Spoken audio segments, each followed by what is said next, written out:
বন্ধু বান্ধৱীসকল, কি কৰি আছে আপোনালোকে? কিবা কামত ব্যস্ত হৈ আছেনে? এনেই নাথাকিব, কিবা নহয় কিবা কাম কৰি থাকিব। এনেই থাকিলে গম পায়নে, বেমাৰ আজাৰ বেছি হয়। যদি কাম বন কৰি থাকিব নহয়, বেমাৰ আজাৰবিলাক এনেই নোহোৱা হৈ যায়, গম পায়নে? আৰু দৰৱ খাবলৈ হ'লে কিমান দৰৱৰ দাম নিশ্চয় জানে নহয় আপোনালোকে। আজিৰ দিনত মেডিকেললৈ গ'লে 1000 টকা নোহোৱাকৈ যাব নোৱাৰি। এইটো কৰা সেইটো কৰা, ইয়াত যাওক তাত যাওক কৰোঁতে অকণমান বেমাৰ হ'লে বহুত ডাঙৰ বেমাৰ সৃষ্টি হয়, হয়নে? সেইকাৰণে নিজেই সুখত থাকিব লাগে, হেপ্পী থাকিব লাগে।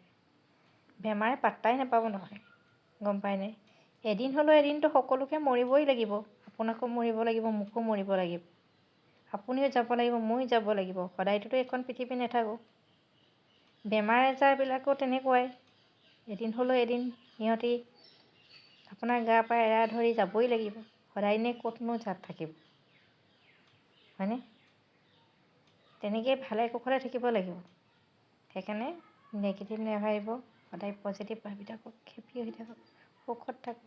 নেথাকিলেও আছে বুলি ভাবক, নেখালেও খাইছোঁ বুলি ভাবক, গম পায়নে?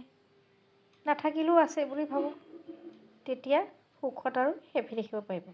ঠিক আছে।